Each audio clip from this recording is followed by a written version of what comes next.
Wouldn't it be wonderful if we could teach the gullible to never be so comfortable, but not to eat like comfort food, to disregard the bogus claims and pseudoscientific claims? Can you imagine just how much indeed the world would change? No more political predators playing on the populace, with ilkes and plots to shift and kill metropolis.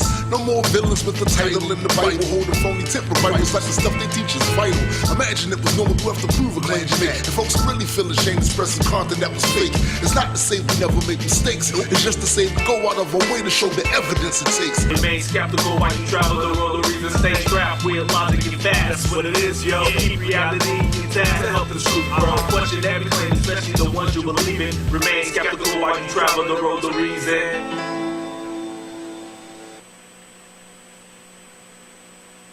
Road to Reason, the Skeptic's Guide to the 21st Century. Today, well, I'm David Tamayo, president of Hispanic American Free Thinkers, for those people that don't know me. And today we're going to have a great show. We are going to interview two people, or two groups of people, or one person in a group. Anyway, Kayla is one of our youngest hosts here, and I think that most people are interested in knowing a lot about her, and so I'm going to be interviewing you today. I hope you're ready. I'm going to try to make your face turn bright red. Okay. And but we're also going to be talking to the secular humanist of Puerto Rico, Humanistas Seculares de Puerto Rico, and I think you're going to find very interesting things. We want to talk to them, and we have, all kinds of activities that they're doing that we should take them as a great example. Any secular group in this country should look at them as a great example on what they're doing and what we should be doing nationwide. But before that, maybe two things. We have over here our Flying Spaghetti Monster. Flying Spaghetti Monster, and so this is our deity, and people accuse us of being a religion. Well, here's the evidence, right? Exactly, that's my evidence. So how did he come to be about in this show? Why do you assume that he's a he? Aren't all good deities he's? Yes. No. I got you on that one. All right. Well, it's really funny when you show the Flying Spaghetti Monster to people of religion. You say, look, there's a holy book. There's all kinds of things that are associated with religion that are believed for as much evidence. I mean, I've seen videos of the Flying Spaghetti Monster. Toast, yeah. I think Jesus it's funny, toast. I've had people argue, well, this is ridiculous. I know that you're making fun of it. I know you made this up. We can tell where it came from. And I'm just like, well, it's a good argument that you're making against my religion. And not only that, you can eat him like you can eat Jesus. Yeah, exactly. So it works out. Although and you don't know what part of him you're eating, really. You're just like, this is a noodle. If you're a Catholic, and you're in church and you get the body of Christ, I mean, you may get what part of the body? Yeah, you may get a toenail or something. Or something worse. Or better. Or better. Exactly. So at least with this, you get some good pasta, you get some good stuff coming through it. So anyway, for those of you that are not familiar with the Flying Spaghetti Monster as a deity, look it up. You'll be amazed, and make a comparison to your religion, or any religion really, and you will see how incredibly close and how much evidence there is for one as it is for the other. So anyway, that's, I think, that a great thing. Now, do we have any announcements? We do have some announcements, and I'm going to read them off because I don't want to make any mistakes. So it looks like we have, I wanted to remind viewers that the American Atheist is partnered with the Secular Humanists of Puerto Rico, and they are going to produce a conference. We're hoping it's going to be the best regional conference of the year, or even maybe of the decade. And the conference will take place in San Juan, Puerto Rico, Friday, August 21st through Sunday, August 23rd. And if you want more details, you can check out their website. And of course, we'll be interviewing our guests today about the conference. And do we have any other announcements? Well, actually, there are tons and tons of announcements. One of the things that I often do before the show is to go look at Meetup, to go look at Facebook, to go look at all the things that are going on.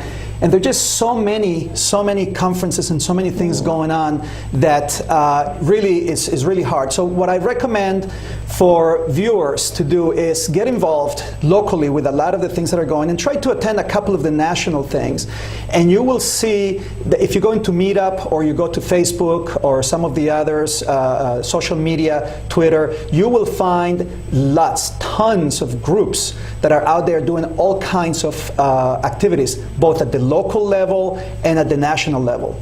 Now, we're going to try to make a case with the group that we'll be interviewing today for going to Puerto Rico, which means you got to start saving now because it's in August. But the prices for airfare are going down, and so the price of gas is really good, and we need to take advantage of that. And I got to say this, and this may, I may get some people to write back to me, but no one throws a party like people in Puerto Rico. So, and we have a couple of parties planned. There's going to be lots of interesting speakers over there that are being confirmed as we speak. You have to be there. You have to be there. And I guarantee that if you go there, you will have a great time. A fantastic time. I was there about 3 months ago. The weather is just phenomenal. The water, the beaches are fantastic. So start saving. It's not that expensive. It's here in our, in our front yard, backyard. I don't know what you want to call it, the Caribbean, but it's very close. And the people are extremely friendly. The food is good. It's not terribly expensive. So we are going to see if there are going to be some arrangements to make it easier for students. And we're also going to be, over the next few months, I know there are some groups that are working on doing some scholarships for students, especially high school students that want to attend this conference, and or college students that may need some financial assistance. So we'll see how that works out. That's all the announcements I have. Do you want to see? Was there anything in the news relating to religion this week, maybe? So unless people have been living under a rock, a lot of people have heard about what's happening in France. So apparently 12 people were killed in a massacre at the satirical magazine Charlie Hebdo. And it looks like the Kouachi brothers allegedly murderously rampaged, and it was inspired by the religion of peace, Mormonism. I mean, Islam. Mormonism. Well, I mean, they both have a lot of marriages to a lot of different women. The men get to have more than one wife? Especially the main man. Now, Muhammad, I believe, had, and multiple wives. Yeah. Okay, so... is there any religion where the woman gets to have like 5 husbands? I don't know. There are cultures that have women who have multiple partners, but I don't think it's a religious thing. Yeah. I think it's because of certain beliefs. Like, there was a culture that I had been researching. I forgot what it was called, but basically they believed that in order for a woman to get pregnant, she needed multiple partners. And so she was allowed to have many partners as she wanted to, or the baby would be stronger with more partners. Well, my wife says that she would love to live in a culture like that, because then she'll have one husband that is a plumber, the other one that is an electrician, and so that way we'll be, we'd have a house where there'd be no complaints. Exactly. The honey-do list would be this big, and and that nobody could ever, she couldn't complain about anything. Unfortunately, she's stuck with me. So I know. Poor her. Do you do any handyman stuff around the house? No. I'm pretty handy. I'm pretty handy. Yep. So, have you thought about having dinner at my house? Nope, not going to happen. Well, so this is this is something that aside from joking on this, it's something that's very sad. It's very sad. It's extremely sad. There are a lot of dead people. There are a lot of problems. What do you think caused this massacre? I think that, it's pretty clear, because the people who actually caused this massacre, the people who actually did this horrible atrocity, they literally said themselves, they declared that they're declaring that they're doing it in the name of their religion, in the name of their God, and of Islam, Allah. So, a lot of Muslim people have come out and said, look, just because a couple of guys say we did this in the name of Islam, it doesn't mean that Islam really is what caused it. But it seems to me that when you look at all the terrorist acts in the last 10, 15 years, especially when it becomes easier to do technology, when it becomes easier to do bad things with, you have powerful weapons, you have technology that shows you where people are and when they're meeting and all kinds of things. It seems a lot of it is by Islam. And, so how do we know, how can we tell if something like this is being caused by religion and not by just the craziness of an individual or two? I've heard it said, I've heard a lot of people say something along the lines of like, well, when a Christian does something, they don't they don't say, oh, well, it's because they were a Christian and that's why they're doing it. Yeah, like the guy. But the problem is when people do something in the name of religion, even when it's Christianity. I mean, Westboro Baptist Church, for instance, people blame that on Christianity. The no true Scotsman's fallacy, trying to say, well, that's not. I know that they claim this, but that's not us. As soon as someone does Christian, something, they're not a true Muslim. Yeah, as soon as someone says something, but it's kind of moving the goalpost. Yes. Well, if anything that anybody does wrong, you distance yourself from the religion itself and say, well, that's not us. Then you're moving the goalpost. We're not able to tell whether or not like your religion. And people do this with Christianity, and people don't take as much issue with it. But when people do it with Islam, you can see it very clearly. So I think that using Islam, we can use that to see how it's negative for Christians to do the no true Scotsman, distance themselves from violence too, instead of changing their religion. And you ask 10 different people what is to be a Muslim or what is to be a Christian, and you get 10 different answers. Yeah. Now, I granted that Islam has fewer sects and fewer, people that claim to be different, type of Muslims. But still, the fact is that even those that belong, to the same sect will claim distance as soon as, it becomes a problem palatable and saying, hey, no, this is not my religion. But it seems that it seems that Islam has not gone through a Reformation period, a Renaissance, exactly. It hasn't gone through any of that, and therefore, it takes everything literally from the book. I mean, I would argue that Muslims that we call fundamentalists, these people that are following their holy book to the word, are actually truer Muslims because they're not interpreting anything. They're going by what it says. It says, I need to kill the infidels. And now, an infidel is anyone that doesn't believe their religion. A Jew, a Muslim, a Jew, a Christian, or whatever. I have a question for you. Would you rather people take their religion seriously and see the negative in their religion, actually say, okay, well, the fundamentalists are actually doing this right? Or would you rather than believe that their religion doesn't actually say that and not be fundamentalist?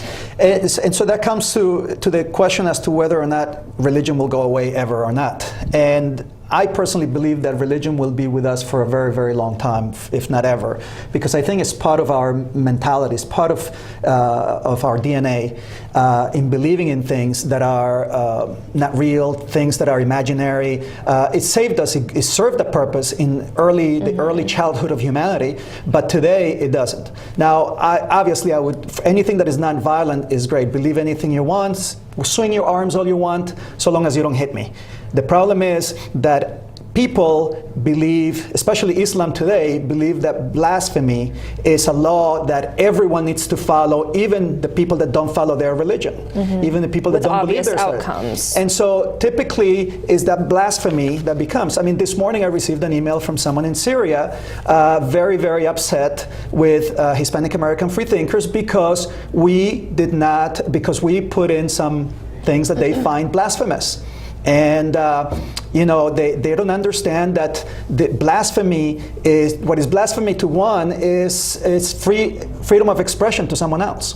And I think that's the biggest issue with what's happening here. Yes, religion is involved, and that's terrible. And I do think that this is a religious issue as well. But I think first and foremost, and the reason why it's such a big deal to the rest of the world, not just atheists, is the fact that it's an infringement on the freedom of speech, being able to say what you want to say and criticize things that might be wrong. You know who's in charge when you know who you're not allowed to criticize. I think that was Voltaire. Yes, excellent saying. And it seems to me that Europe, especially nowadays, because they've had negative population growth within their own population, they've had a lot of immigrants coming in, and a lot of these immigrants, which are, a lot of them are former colonies, are Muslims, and you've seen a big growth of Islam in. We've seen a big growth in the fact that now some of them are asking for Sharia law in a limited amount of space. So here in the United States, for instance, we have this mediation courts where you don't go in front of a judge, but the two people that are having an issue, they will. Judge Judy? They get, Judge Judy kind of thing, exactly. They pick a third party. Well, in Europe, they're starting to pick imams for this thing, and imam is following Sharia law. And so there is a fear that there's going to be some problem in the future where the population will grow enough that enough people of that faith are going to start saying, no, we need to start implementing some laws, putting some holidays that are Muslim holidays where people are not allowed to work. And again, it's that separation of church and state that starts. Religion is never happy being separated from the seat of power in government. Maybe Europe will be a little bit more interested in separation of church and state now that the religion itself is more of a threat.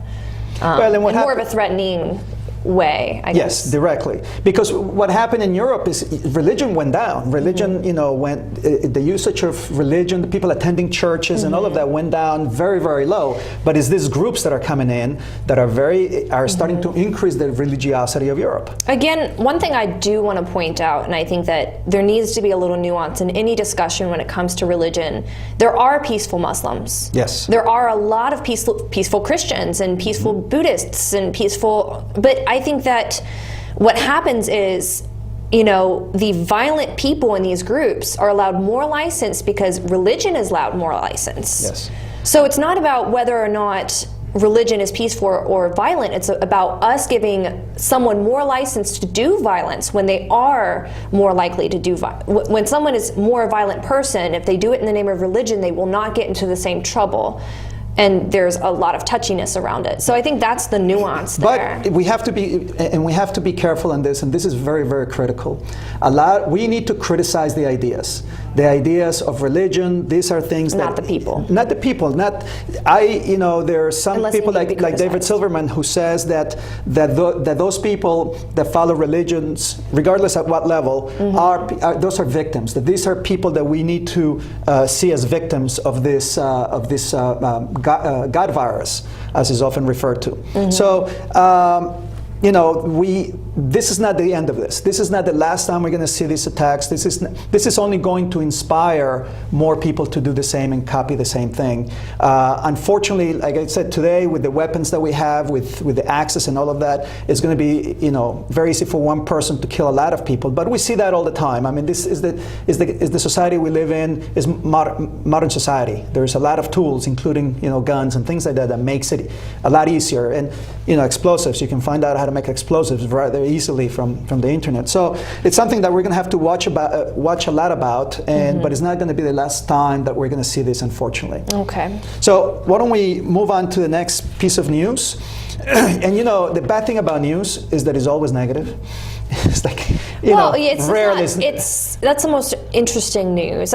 People want to be warned about, I love news about NASA and landing in asteroids, by the Europeans and all that. I love those things. But here in Virginia, where this show generates, there's a delegate, Bob Marshall, who has determined that, he's put in a bill for religious liberty. Now, Kansas, some time ago, came out and said they tried to build the same. And what they did in Kansas was they wanted to pass some laws. So if you were a florist and a gay couple wanted to be married, they could say, no, that goes against my morality, so I'm not going to do that. Well, in Virginia, it's gone beyond Kansas, if you can believe that.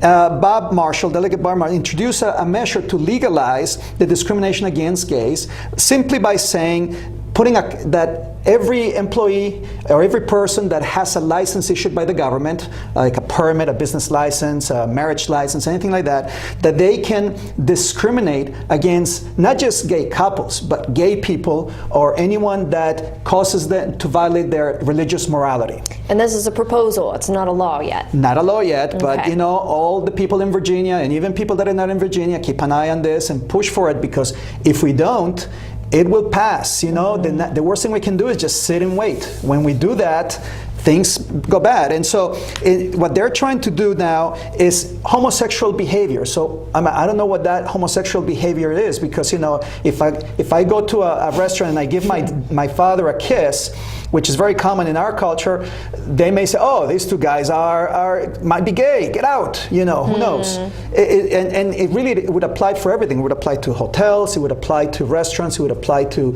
marriage licenses. I mean, just think of it. Anything, and it's just crazy. Sometimes there's been things where, you know, I'm a part of some groups on Facebook, and I see some news with the LGBT community, and there was this one piece of news that I saw, and I don't have any information on it. So basically this restaurant got rid of this couple because they were a gay couple. And so basically what happened was they put up on social media everywhere that this was like the perfect gay bar. And so all these like gay people started showing up at this bar. It was pretty funny. I love it. I think that's the it's best dangerous thing. though. I mean, if you do that in a place where you can carry guns, and I mean, it can be a dangerous situation. People can get hurt. But it was hilarious. Okay, well, we're running out of time quickly. So one of the things that I like to do before we get to our next guest is, you know, there's a big interest in our audience about you. Really? You've been here now a couple of times, and people have seen you, but you came out of the blue. No one really knows much about you. You're just a mystery.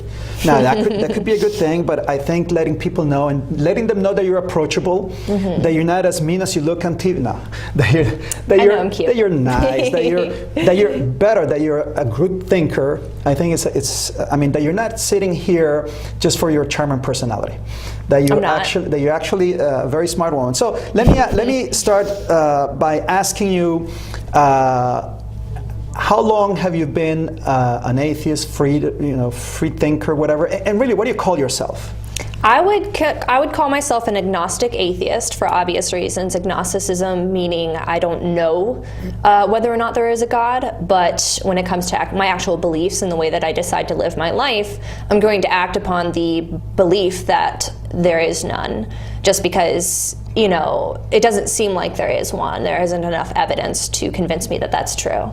So, and I've been, I guess you call yourself an atheist and an agnostic atheist, and it depends on the situation, you know, which one fits better. So if we're actually speaking, if me and somebody else are actually speaking about our knowledge of God, I'll refer to myself as an agnostic.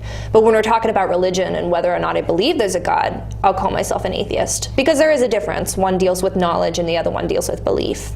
Well, and I'll admit that I don't know. Within the secular community, there's a big shortage of young people, females, also especially, and you fit all the bill. How long have you been an atheist, and how did you become an atheist? I mean, did you someone give you bad advice or what? It's a long story. So basically, I kind of grew up not religious. I believed in a higher power because my parents were part of Alcoholics Anonymous, but up until I was 11, I was not religious at all. And then we started going to this Baptist church. And so I was a Baptist. I went to a Baptist private Christian school for about 5 years. And then as soon as I graduated, I went and joined up with the ICOC, the International Church of Christ. And they're very strict on certain things. I mean, we weren't really allowed to marry outside of the church, and it was highly frowned upon. Pretty much, you were not considered a disciple. This is a choice your parents made, not you. No, this is the church that I converted to outside of my family. As soon as I graduated from high school, I converted to this church, and I spent 5 years there. Why? Why did you convert to that church and not Judaism? It was a really long story. I was going through a lot of hard times. There was a lot of things I was questioning about my life. You come out of high school. I mean, your first year of college is one of the most vulnerable times of your life. Absolutely. And a lot of church organizations, you know, I wouldn't say take advantage. I think that the people that I was around were genuinely good people. They just had a belief that now that I believe is wrong. And you did ask me how long I've been an atheist. So I basically, that's a hard question. So it was a very slow process. I would say the last 3 years I've been questioning things off and on. Whenever I'd have a question, I'd figure out a way to rationalize my questions. Would you question your atheism? What does that mean? Would you question your non-belief? Would you question? Well, yeah, things happen where I'm just like, wow, this is an interesting situation. So what do I want to think about this situation? But it's not the same kind of questioning. I don't have to believe that there isn't a God. If there is a God, I want to know. But I don't have to. When I was a Christian, I had to believe there was a God, and I had to believe that the Bible was perfect. So what turned you around? I mean, was it slowly? Was it one day, like over a couple of days? It was a very slow process. I watched a couple videos on YouTube concerning atheism and I was curious about other people's beliefs, and a bunch of questions kind of culminated at once. Like, why is there so much violence in the Bible? I mean, it sounds so cliche, but these were things that I was okay with for so long, and all of a sudden, I got to the point where I was just like, I don't know if truth and God are the same thing, because I value truth so much. There a lot of people a lot of religions play on the fear that people have, and they have hell and demons and things like that. Was that a factor in your I mean, when you were deconverting, was fear a factor? Did you feel afraid? Oh yeah. I was terrified. I wanted to know if there was no God, and I didn't want to believe in something that was not true. And I feared hell for the longest time. I still have pings of fear where I'm just like, oh God, like, what if I'm going to hell? So how would you, young people that are watching this show, how would you refute the argument that, well, isn't it better to just believe just in case he exists, and if he doesn't, well, you didn't lose anything, but if you do believe, if you believe, let's just believe just in case. Which God do you want me to believe in? Like, which hell do you want me to be afraid of? I don't know. I mean, that's one thing that really got me. I'm not afraid of going to the Muslim hell. I'm pretty darn sure that Islam is not true. That is imaginary. The only reason why I think that the Christian hell is that I'm so afraid of that is because that's what I grew up around. I believed that for so long. It's kind of like, and I had someone tell me, it's when you're a kid, you're afraid of that boogeyman in the closet. Yeah. But when you grow up, it kind of fades away, and you learn that that's not true. And even after you learn that's not true, you have to reprogram yourself to not be afraid of those things. Unbrainwash yourself. Well, reprogram is a good word. I know you probably have noticed this, and you've seen the statistics that show that a lot of young people today are becoming nuns or becoming atheists or agnostics. Why do you think that is the case, and how can we help and make it even a faster process? Frustration. I think that there's a lot of frustration with religion, and I think there's a lot of frustration with a lot of the social issues. I think that people are more aware of the fact that people can't really choose their sexuality, and I think a lot of young people are more willing to accept people who are transgender and who have different, different lifestyles. I think that's a big social issue, honestly, nowadays, and a lot of times I hear it's the LGBT issues. Yeah. Well, and I think the media, among me and my friends, television, I think played a big role, because a lot of the kids today. Internet. I'm sorry? Internet. The internet, exactly, because when I was growing up, a couple of generations before you, the television had not gotten there yet or was just starting to get there on showing mixed marriages, for instance, showing that racism was bad, and so on. So I think the kids growing up today have seen from the start, from early on, they've heard it, if not in their family, from other people, that racism, discrimination, and things that you can't help. You shouldn't discriminate against. I was born in Colombia. I had nothing to do with it. I had no choice, and being discriminated because I was born in Colombia, it's not a good thing to discriminate someone against. For the same reason that I don't think I should be proud to be Colombian, because I had nothing to do with it. So, do you think that played a role, and how did the internet play a role? Information. For instance, Mormonism. Mormonism, it's been known for years and years and years that almost everything that Mormonism teaches is false, and very plainly false. You can't even argue that. You can prove that it's false. You can definitely prove it's false, but there was an entire book written about Mormonism and how false it is, but until the internet came along, not a lot of people had access to that book. So I think access to information makes people realize that things like the spaghetti monster are just as provable as any other religion, really, and that information is important. Well, so to your personal life a little bit before we go on to a break in about a minute. Will you date? I'm going to ask you personal questions. Are you dating? And if you're not, would you be willing to date religious people the same as you would non-believers, or do you have? I'm not in any serious relationships right now. Hear that, guys? I mean, I definitely would be dating religious people. That's fine. It's just how they do their religion. If it is something that they require me to do, like go to church, and I think I'd have to think a lot about how, if it got serious, how I'd want my kids to be raised. I want my kids to be a critical thinker, you know. Yeah. So I don't know. It just depends on the person. Yes. And now, when you became an atheist, how did that affect your relationships with your friends and with your community and you know? The church that I was a part of was it's a very closed community in a lot of ways, and I think I lost a lot of friends. I keep in contact with people, but because they're really busy converting other people and doing the things a part of their church, it's harder for them to be the same kind of friend as they are with me.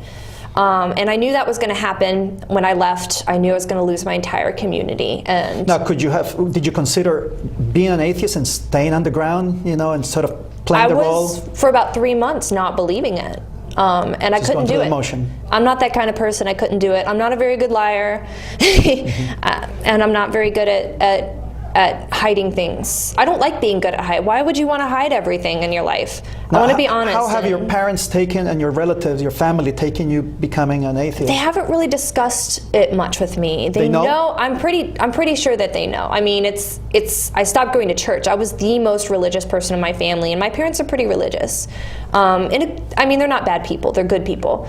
But I think that for the most part, they pretend in a lot of ways that I'm still think the way that they do, the way Maybe that they think speak. You're going through a phase. I think it's more like a phase. My mom said that I'm going to have a great testimony when I come back to God, something along those lines. And you know you could write some books. I very much could. I'm not going to. It doesn't offend me. You know how many people? I thought it might offend me. I thought if I came out and I talked to my family about it, which I haven't really talked to them in depth about what's going on. I've seen a couple of people. But I've told them I don't believe it anymore. So. No, I've seen a couple of people put in that say, "Oh, I used to be an atheist." I know of a priest, for instance, a Catholic priest, that says, "I used to be an atheist," and when I question him more deeply to how was he used to be an atheist, did he write anything about atheism, what exactly, for him was that for a summer he stopped going to church on Sundays, and so he was living like an atheist. And that's silly, you know. Well, yeah, I know somebody from my church, and I never talked to him as an atheist, so I wouldn't have asked him the questions that I would have asked him now. But we used to do a faith forum. I was really heavily involved in my campus ministry before I graduated college, and so we did a faith forum where we'd have people from different backgrounds from our church come and talk about how they became, believers. And the one was an atheist, and he apparently was writing a book about how God doesn't exist. But he has the whole background of his family, his brother was killed in this horrendous accident, and so he has that kind of. We could talk for hours on this topic. We could talk for hours on this topic, but I want to see if we can go on a very, very short break. It's probably the shortest break we've ever had in the show, and then we'll bring in our guests because we have a lot of questions for them, and we want to get as much information as possible from them. And so hopefully, don't go anywhere, and please come back in about 30 seconds or so. This is Richard Dawkins. Doing commercials is unfamiliar territory for me, but I'm inviting you to watch Road to Reason, a skeptic's guide to the 21st century, on Fairfax Public Access every Sunday. Each week the hosts tackle wishful thinking, religion, pseudoscience, and the harm they cause, with a combination of facts, humor, and community involvement. They challenge believers to defend their faith and give you, the skeptic, a voice. With live call-ins for viewers and streaming on the World Wide Web, there's never a dull moment. Don't wait. Look at them now on Facebook and YouTube, and remember to watch Road to Reason, A Skeptic's Guide to the 21st Century, or there'll be hell to pay. Okay, now tell me that wasn't the shortest break we've ever had. So, anyway, normally I have a martini and, we get to enjoy the lounge that we have over here. And now that you're part of the team here, you're entitled to fly the jet that they have. And we have a chauffeur that brings the limo and picks us up from home. Oh, okay. Now, you'll now have all those privileges.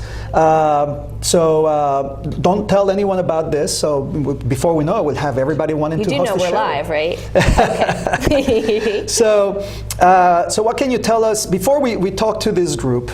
And I don't want to make assumptions. There might be some people out there that don't know anything about Puerto Rico. Mm-hmm. So what can you tell us about Puerto Rico before we bring in our guests? Okay, so Puerto Rico is called the Commonwealth of Puerto Rico, and it's a United States territory located in the northeastern part of the Caribbean, and it's east of the Dominican Republic and west of both the United States and the Virgin Islands and the British Virgin Islands. And so the capital is San Juan. And what language do they speak there? Spanish. And what kind of money do they have? American dollar. American dollar. So just for clarity, all Puerto Ricans are U.S. citizens by birth. And I've seen sometimes ignorant people going up to someone born in Puerto Rico and saying, "Hey, so why don't you go back where you came from? Do you have a visa? Do you have a green card? Show me your green card." And it's really ignorant when people do that. So it's part of the Commonwealth, part of the United States. They're all American citizens, and you can go to the island without a passport, back and forth. And in fact, a lot of people do. There are a lot of people that live in New York City who refer to themselves often as New Yorkers. They enjoy the culture in both sides, and so if you have an opportunity, do visit the island. But now we're going to be talking to two people, Eva Quinones and Dr. Victor Rivera. I'm going to, for ease, we'll just talk to them about Eva and Victor. And we're working out a little bit of technical details while we bring him on. So, Eva and Victor, are you there? Can you hear us? Can they hear us? We'll try it. Eva, can you hear us?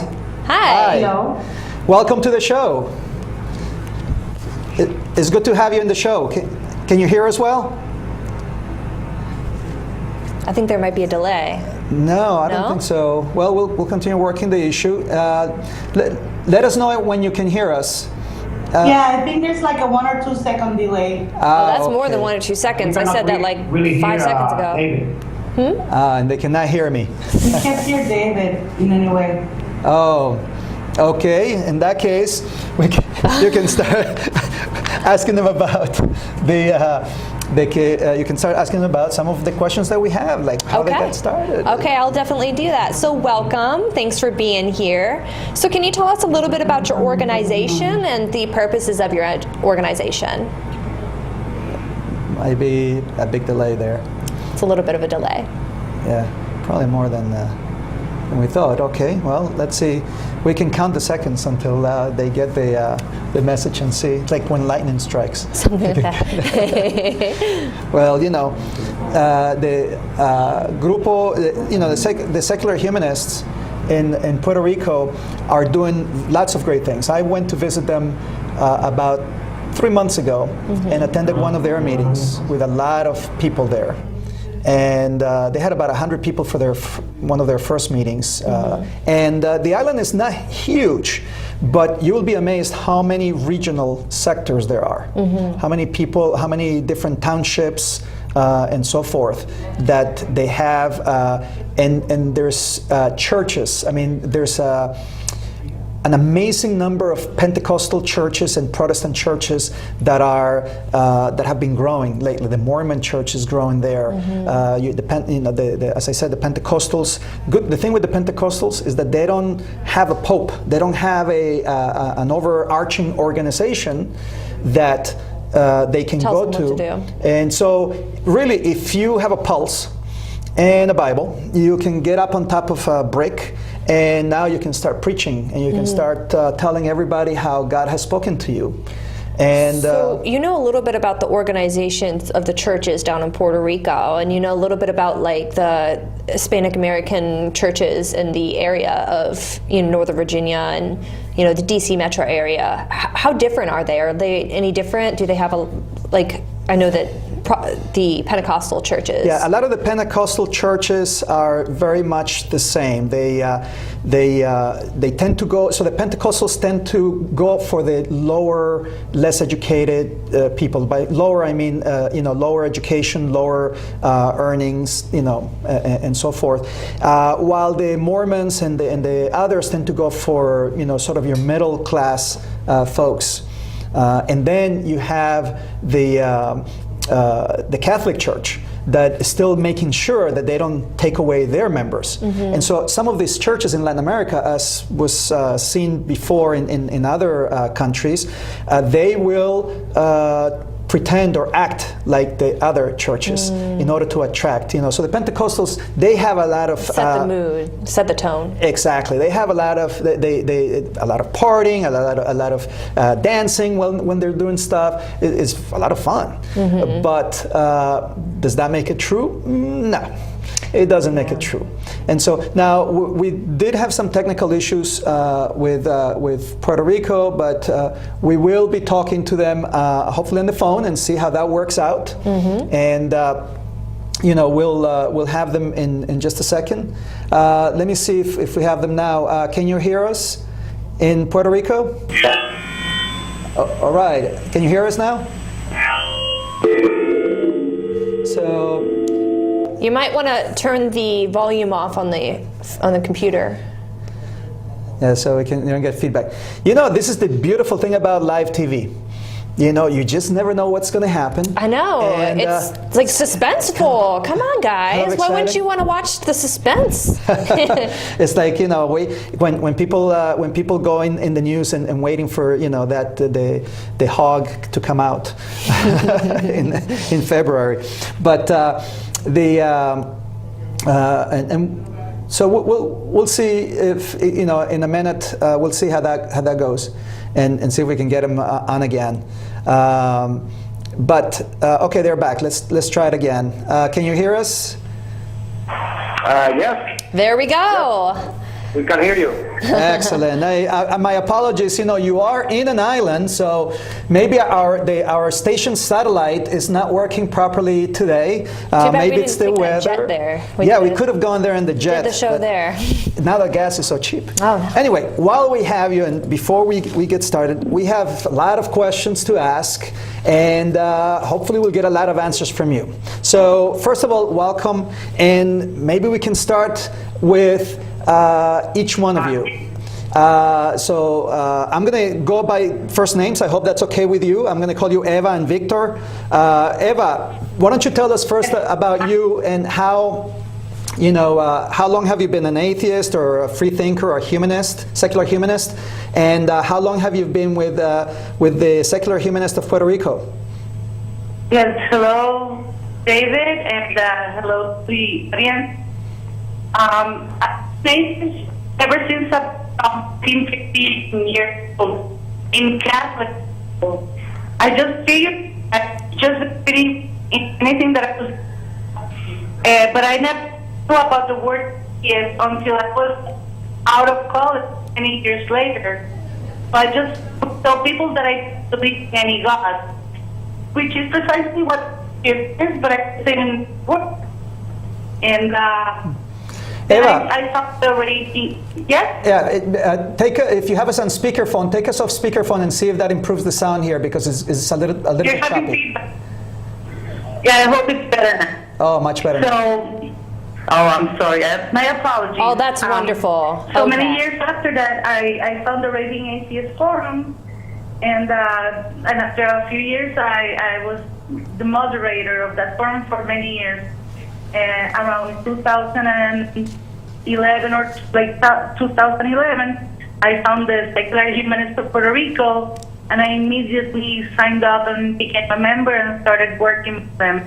Right now, I am a director of membership outreach and services, and I work very, very closely with Victor and Luis and Darío and Ángel and Mariana, Carla and Jen and Antonio, to try to bring some secularism to this island, to try to teach these people about separation of church and state, because different than the United States, the Constitution of Puerto Rico specifically says that there shall be complete separation between church and state, which is basically making a law out of the wall of separation that Jefferson so wisely talked about.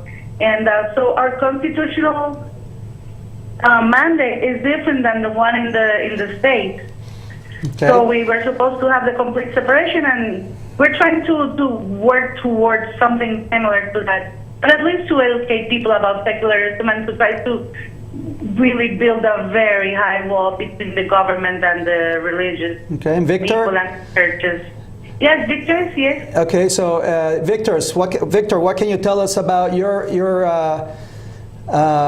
Victor, what can you tell us about your path towards secularism, and how long have you been with the Secular Humanists of Puerto Rico? Well, everything. I'm not Dr. Victor Rivera. I'm a surgeon here in Puerto Rico, and I come from a very religious family. I was baptized as a member of a church, local church here, and really, in all my training as a surgeon, I never give much thought to being a secularist or an atheist, because I was a real believer. After 3 or 4 years in practice, when I was settled in, I had my family, I start finding more time besides sciences of medicine to explore other issues of humanity. And in that sense, I start picking up some books in the local bookstores, and the first one I picked up was on the existence of God, and that got me rolling in finding more and more about this posture, of this philosophical posture. And I kept reading and reading, basically by educating myself, reading hundreds of books on the issues of atheism and non-belief. I was able to really declare myself a deconverted believer. So I now call myself I'm very proud to be an atheist. Okay, so what is your role in the organization specifically? Okay, I've been, since I became an atheist, I've been in a lot of contact with the nation at the national level, because when I started on my atheism, I found myself very lonely. I didn't think that there was any atheists in Puerto Rico, so I started by contacting the national organizations like American Atheists, the Freedom from Religion Foundation, the Council for Secular Humanism. And I became a life member in all of those organizations to try to help push the secular and the atheist ideas at the national level. The thing is that after that, I decided that with Eva and the help of others, we would form a local atheist group, which we decided to name Humanistas Seculares, which is secular humanists. Why not atheists? Why not Puerto Rican atheists, or why not free libre pensadores, free thinkers, or why did you pick on the humanist part? Well, in the process of deciding what name to give the organization, we really tried to involve as much people as possible in an island which is loaded with Christian philosophy and people who really are really against this way of thinking, and we thought that by using our contacts in the national level, Secular Council for Secular Humanism and American Atheists, for example, we would be able to reach more people, more atheists that have that would like to participate with us in this venture. Okay. Speaking on that note, I'd like to know if you have any. Do you get any assistance, financial or otherwise, from organizations like the Freedom from Religion Foundation and Civil Liberties Union and Americans for the Separation of Church and State? Well, in that sense, up to now, no. We're dealing basically with our own fundraising. We are a very small organization with a lot of people who really want to work. And in terms of that, we only count on members to help us fight the good fight against religious discrimination and for a secular Puerto Rico.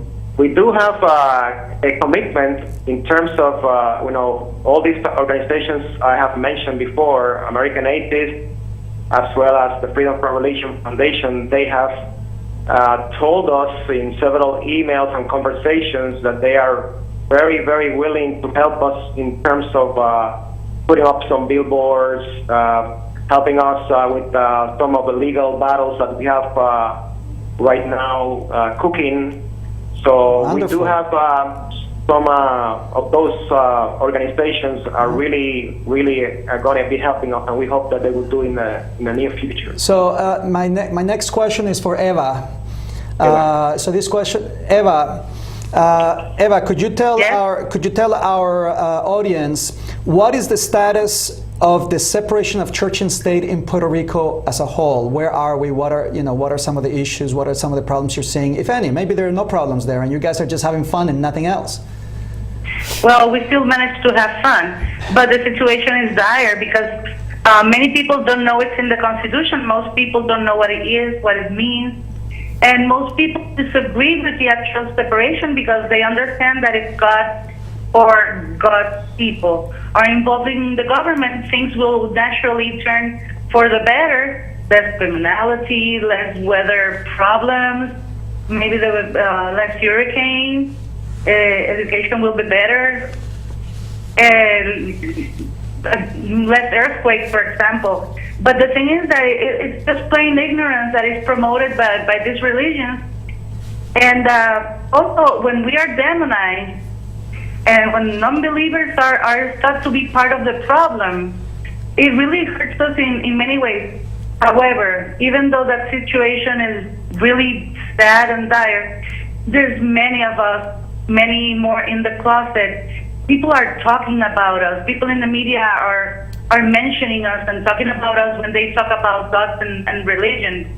And there's a notion out there that it's almost catching up, that there's got to be a separation, and we're responsible for that in our own minor way. Because we're the only organization locally that's doing any actual activism and but doing is there, the government. Is there a lot of violation of church and state in Puerto Rico by the cities, the townships, by the government, or not that much? Is that one of the biggest challenges? Is that a challenge that you face when it comes to? Yeah. Is that the biggest challenge you have, or is it's horrendous? It's horrendous. For example, it is habitual for schools to have religious leaders do revivals in the school cafeterias or in the school basketball courts, and they are invited by the directors. There's praying in school every day in most schools. In the government, there are church promoted festivities all the time, and some employees are even compelled to go, or they are fired or harassed and bullied. And we even have a very good case of our friend policia or cop Alvin Marrero Mendez, who refused to pray in a circle before an operative about 2 years ago, and his boss humiliated him in front of of the group called him out as an atheist and made him stand and be part of it. And after that, he was disarmed, he was demoted, and he came to us. And even though we had a small legal division, we understood this case was going to be big. So we took it to our friends at the local ACLU. They took the case immediately, and they have treated him in a really wonderful way. And the case is halfway through. We think it's going to turn out for the best. And basically, the government admitted to all the facts. They admitted to the discrimination, to the harassment, to the demotion, and they admitted to the praying. Okay. And they also, yes? We're coming up to our end of our show, and we want to ask a couple of the most important questions that we'd like to ask. Well, is religion the only problem there, or do we have other problems with imaginary stuff, like is there an anti-vaccination movement in Puerto Rico? Is there anti-science? Anti-science or superstition. I noticed that in Puerto Rico there are a lot of people from other islands, from the Caribbean, from Haiti, from different places that may bring voodoo or other religions that are not mainstream, but nonetheless, do you see a lot of that going on in Puerto Rico also, or not? Yes, well, of course, but these are locally grown superstitions. We don't really get that much influence from the islands, at least in modern superstitions. But of course, everybody knows about the chupacabras. Yes. And chupacabras is a phenomenon of Catholic majority countries. It doesn't only exist in Puerto Rico. It's also being seen in Florida. But no, there's a lot of superstition here. There's a lot of pseudo-scientific medicine. Everybody has a nerve to cure you of halitosis, cancer, bad hair, hangnails. So this is part of what you do also, yes. It's massive and constant. And the homeschooling movement has been growing lately. And that goes hand in hand with the anti-vaxxers. Like a denialism of science in general. So we want what we know. Puerto Rico is getting used to it like this. Okay. We used to be a little bit better about it. We're about to wrap up, but there's one last question we'd like to ask, because this conference is coming up and we want to be able to come and support. And some people, it is a far way to go for a lot of people in the American atheist movement. So we got about 25, 30 seconds to answer this. So, in a couple words, why do you think it's important for us to go down and support you with this conference? Why should Americans go there for this conference? Because it's gonna make Christians in Puerto Rico go crazy, and it's gonna tell them very clearly, we exist, we are not a tiny minority, and we are decent, law-abiding citizens. We're not baby eaters. We're not the cause of criminality. We're not the cause of anything bad that's happening here, which is something that has been said repeatedly, not only about us in Puerto Rico, but anywhere else in the world where you have an atheist or a secular movement. Excellent. Well, thank you so much for being with us today and helping us out. I had like 30 other questions to ask, but time always seems to fly by when we're here. So I want to thank you for being in our show, and I want to thank Kayla for being a good sport. I didn't bring out all the questions that I wanted to put her face really red, but want to make sure that people do go there to Puerto Rico in August. Until then, we'll be seeing you at the next show. Thank you for being with us. All right.